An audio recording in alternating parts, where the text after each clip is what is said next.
Bom dia, nós somos a Gaune. Meu nome é Gabi, a pessoa que vai apresentar. A gente vai apresentar o nosso jogo, que é uma jornada para a realidade descobrindo o verdadeiro Japão. Esse aqui é o menuzinho do nosso jogo.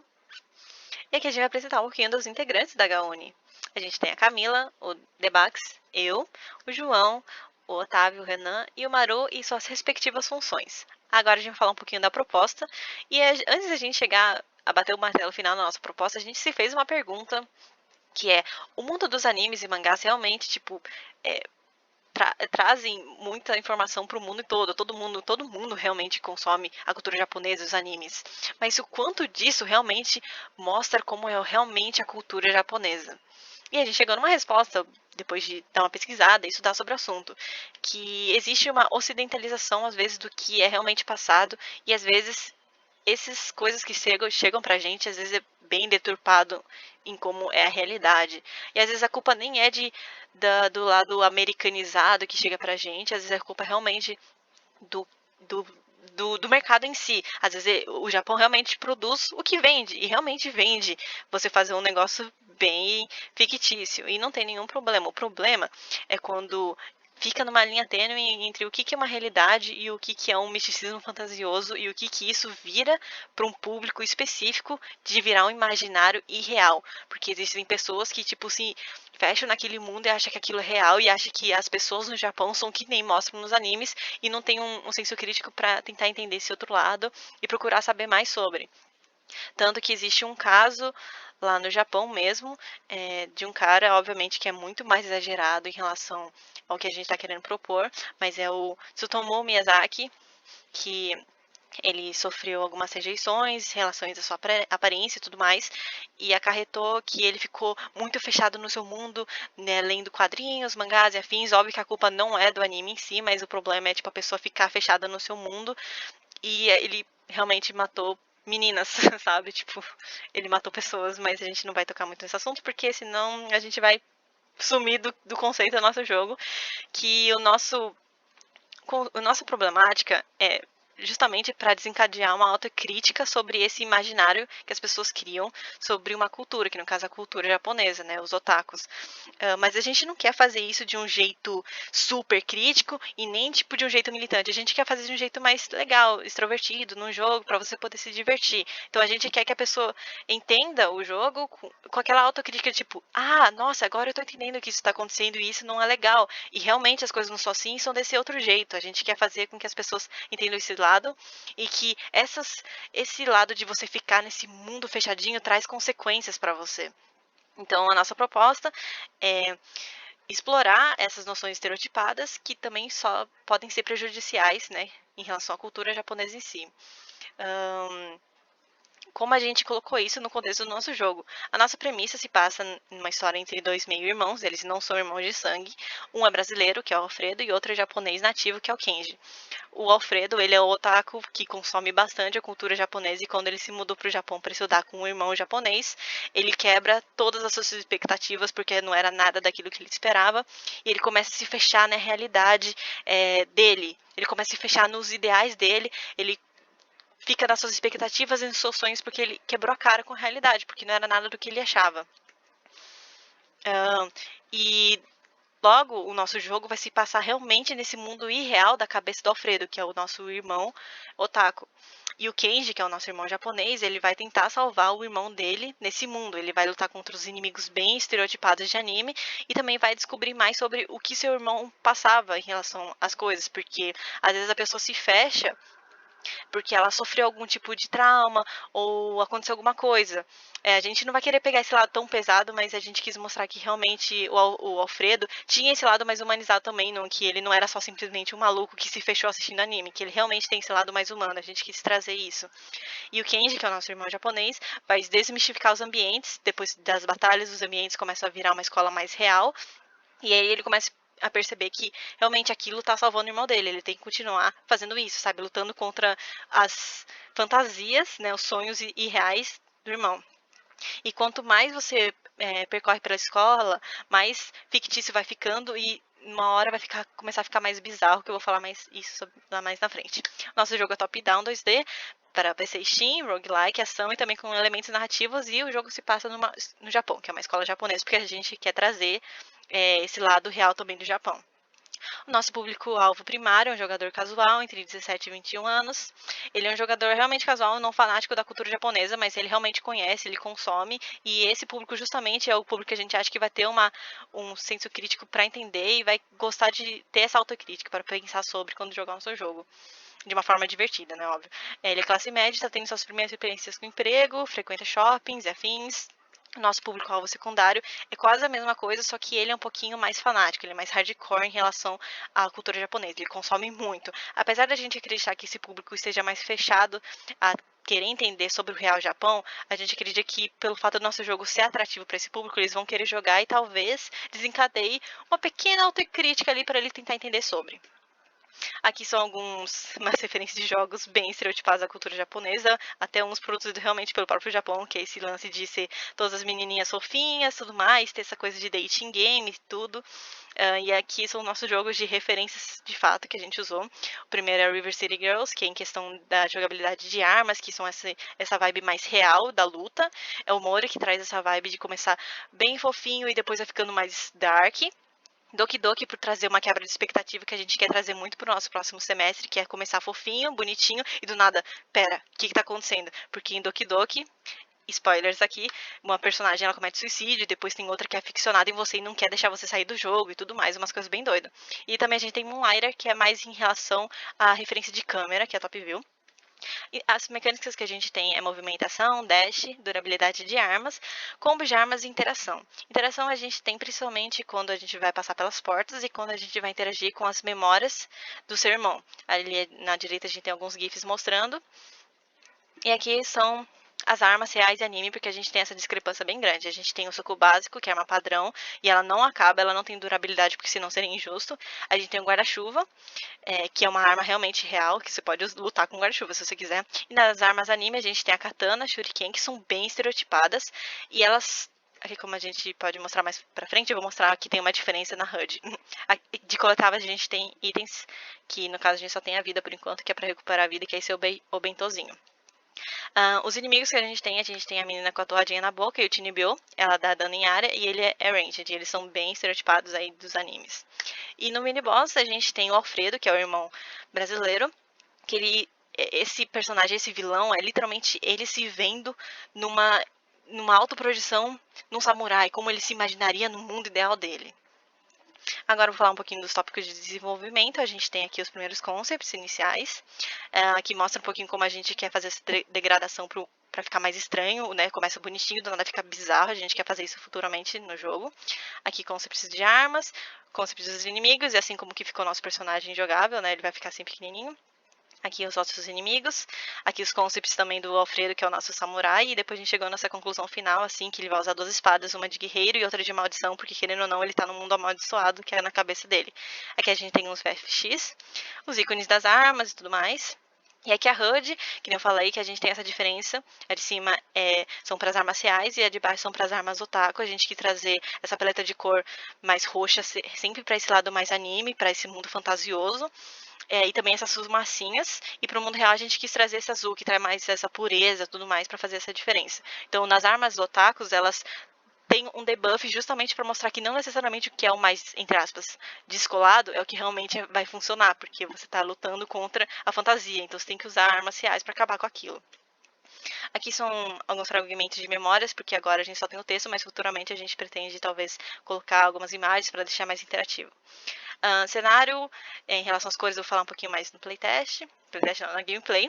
E aqui a gente tem a intersecção entre os dois mundos, como a gente fez essa diferença. E também a gente tem a desmistificação que vai pintando. A gente fez esse lance de tinta, assim, pintado, para remeter bem esse lado mais, tipo, anime, mangá, assim. A gente achou que seria interessante a gente fazer desse jeito. A gente tem aqui alguns próprios otakus reais, a gente vê claramente a diferença de cor que a gente quis trazer. E aqui eu vou falar até sobre um pouquinho da paleta de cor que a gente usou, que aqui no mundo real a gente trouxe essas cores mais marrons, mais reais, umas a gente exagerou um pouquinho na saturação, também porque não tinha como a gente não... apesar do mundo lá no Japão, nas escolas elas serem um pouquinho mais desaturadas, para o jogo, para ficar no contexto mais bonito, por direção de arte e afins, a gente quis trazer também essa saturação, mas ainda não fugindo muito do normal. E pro mundo otaku a gente trouxe claramente esse roxo, rosa, saturado, cor bem doidona, assim. Então a gente tem essa diferença. Falando rapidão sobre o design de som, nos ambientes comuns, a gente quis trazer umas músicas mais calmas, até porque lá é bem calmo, né, o Japão em si, e a gente trouxe os ambientes escolares. Nos ambientes de luta, a gente trouxe essas músicas animadas e frenéticas, porque a gente se baseou muito em anime, que traz essas músicas bem rapidonas, assim, freneticonas, para você trazer essa animação. E no boss, a gente trouxe uma música misteriosa, até porque a gente não dá muita informação sobre o boss, até porque não tem luta, a gente só dá o contexto inicial dele ali. Então a gente quis trazer esse ar mais sério e sombrio de suspense, pra quebrar até um pouco a expectativa, tipo, uou, tava tudo muito rápido, calmo, e do nada ficou tenso, o que tá acontecendo? E agora a gente vai jogar gameplay. Bom, aqui como vocês podem ver, a gente já mudou o menu, agora a gente tem uma artezinha mais renderizada, porque antes estava só uma cor base. Aqui a gente também tem os botõezinhos de crédito, que a gente pode rodar depois que a gente terminar o joguinho, porque antes não tinha também no dia do link. Então, vamos começar o jogo aqui. Bom, aqui tem um contexto inicial, que vocês já viram no link e tudo mais, e falando sobre o que estava acontecendo, para dar um contexto, coisa que eu já expliquei também na apresentação. E aqui continua meio que a mesma coisa, que meio que a parte de tutorial, onde você está explorando a parte real da escola e também aprendendo os controles. E também dá mais contexto da história. E agora a gente também tem um personagem pintado, porque antes não tinha, então a gente fez aqui pra banca, a gente melhorou isso. E aqui é introduzido a primeira arma que você tem, como que funciona o esquema de troca. E também a gente começa a ver que o ambiente começa a ficar mais estranho, mais pintado, começa a ter essa troca de ambientes que eu comentei também na apresentação. E a primeira batalha, né, como que luta. E agora também temos os inimigos coloridinhos. Aqui continua o mesmo esquema de você estar aprendendo mais sobre as armas. E aqui a gente tem um fragmento de memória para você saber mais sobre o seu irmão, que eu também já comentei na apresentação. Geralmente essas memórias aparecem em ambientes que não precisam ser desmistificados, vocês vão ver mais pra frente. E aqui fica uma grande intersecção que tem no jogo, que é aqui que começa a ficar mais bizarro, mais animado. E a gente tem esse inimigo novo também, que também tá colorido. E aqui fala mais sobre as armas, né? E na HUD ali na esquerda muda também. E então essa arma ela é animada, então ela tem meio que um debuff. E o próprio protagonista fala que isso tipo dá ruído na cabeça dele, que ele fica meio, sabe, desconfortável, que é justamente para mostrar essa diferença do real pro irreal. E agora aqui nas salas a gente também tem novas variações, né? Porque antes no link era meio que uma repetição e ainda tava meio bugado. A gente ainda tá melhorando isso, tanto no real quanto no animificado. Aqui no corredor, sempre quando você limpa uma sala, o corredor também limpa, né? Então logo pra você conseguir limpar um andar inteiro, você tem que limpar todas as salas. Voltando a falar sobre as artezinhas das salas, a gente ainda pretende melhorar sim, colocar mais coisa, tanto nas paredes quanto mais variações. Mas a gente acredita que a gente melhorou já bastante em comparação ao link que tinha só 2 variações de artes. Aqui a gente acha outra memória, para você entender mais sobre o Alfredo, que é o seu irmão brasileiro e otaku.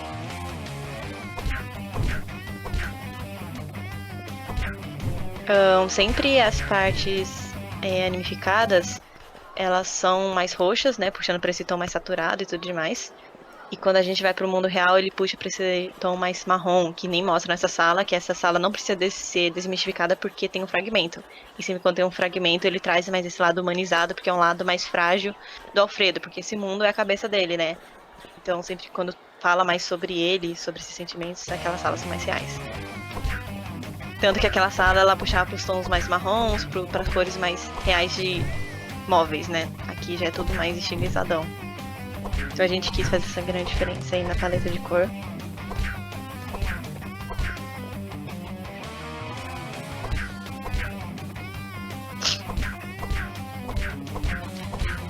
Tanto nos efeitinhos de quando eles morrem, a gente puxa pra essa corzinha também. Agora a gente vai limpar a última salinha pra liberar a sala do boss. É importante dizer que a gente tá jogando uma versão com cheat. Então as armas, elas nunca quebram, porque elas têm durabilidade, né? Então quando você vai lutando, uma hora elas acabam, você tem que pegar mais quando elas vão dropando. Então a gente tá usando com cheat pra passar mais rápido, porque senão a gameplay ia demorar um pouquinho mais. Aqui a gente libera a sala do boss, começa a tocar uma música diferente, que é mais misteriosa. E basicamente esse boss é a versão do Alfredo, que é o seu irmão brasileiro, né? em um vilão. Ele é meio que a autoprojeção dele num personagem, né? E aí ele fala sobre que você não deve sair de lá, que lá é perfeito, que você não pode deixar aquele ambiente, tudo demais. Bem, é discurso de personagem de anime. E aí depois a gente tem os nossos créditos, né, que fala sobre os integrantes, também que eu já apresentei aqui na apresentação, e também os créditos em si em relação às músicas e tudo demais. Agora a gente vai falar um pouquinho sobre o playtest. E antes da gente mandar a build para as pessoas jogarem, a gente fez uma triagem. E nessa a gente descobriu se as pessoas realmente gostavam muito da cultura japonesa, otaku, né? Quanto era de dedicação deles em relação aos jogos e qual era os tipos de jogos que eles jogavam.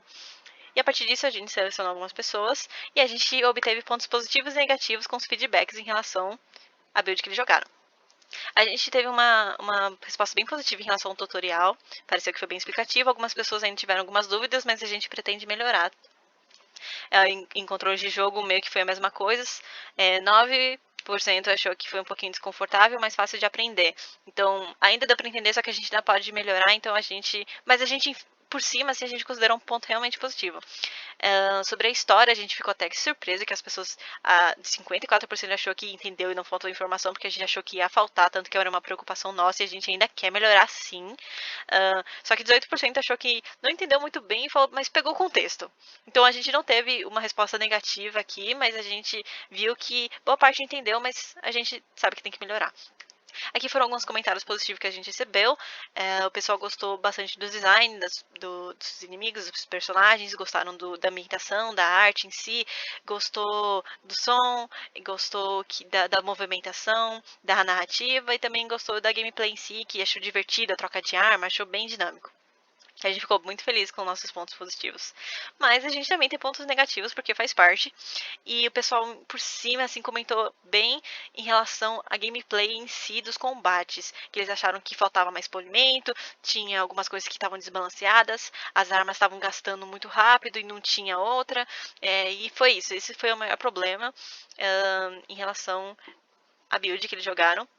A gente ficou até feliz de não ter de não ter nenhum ponto negativo reclamando da história. E foi mais em relação ao balanceamento. E a gente realmente pecou nisso. E a gente pretende realmente melhorar e balancear mais o jogo. E a gente fica muito feliz que as pessoas tenham comentado isso. Porque quando uma coisa fica bem discrepante, o que tá estranho, a gente fica bem claro, tipo, nossa, a gente tem que mudar. E a gente também teve um ponto negativo que a gente descobriu que 36% das pessoas que jogaram acharam que as tarefas em si a serem executadas ficou meio mal explicada, assim, entendeu, mas não entendeu tanto. Então, em suma, a gente conseguiu explicar bem a história, as pessoas entenderam a história, mas não entenderam o que elas tinham que fazer no contexto ali. Então, a gente já sabe que a gente tem que melhorar, a gente pretende sim. Aqui a gente mostra um pouquinho a diferença do link para a banca. As pessoas que jogaram o nosso playtest jogaram a versão do link. E ali a versão que foi também que os professores jogaram, né? E aí a gente fez algumas mudanças, como vocês podem ver, as animações não tinham cor e agora a gente todos os inimigos e o personagem principal tem. E antes as salas estavam mais cruas, a repetição dos assets era muito tipo, sabe, tudo igual. Então nas salas procedurais que são essas a gente teve uma mudança maior, a gente pretende ainda melhorar, deixar mais com polimento, mas essa foi a mudança que a gente fez por enquanto. Agora falando um pouquinho sobre o Canvas, a gente vamos começar da direita para a esquerda. A gente vai se misturar um pouquinho aqui. Começando na direita, o nosso jogo, né, que vai consumir o nosso material, são jovens adolescentes de 18 a 24 anos que consomem a cultura japonesa. E só que como eles estão estudando, estão começando seus primeiros estágios, eles não vão ter muito tempo para ficar presos em partidas longas. Então o nosso jogo, ele tem que ter save. E a gente pretende colocar saves nos corredores para tipo, ficar mais fácil para o jogador que não tem tempo para ficar jogando e zerar um jogo de uma vez só, né? Agora começando ali na esquerda, os nossos parceiros vai ser a Steam e a Unity, provavelmente a nossa publicadora, Abra Games, e o nosso consultor sobre a realidade do Japão, né? Porque se a gente for levar para frente, a gente precisa ter uma pessoa mais perita em relação a esse assunto. E sobre os nossos custos, né? Seriam nossos custos operacionais, o consultor e também a nossa equipe de desenvolvimento.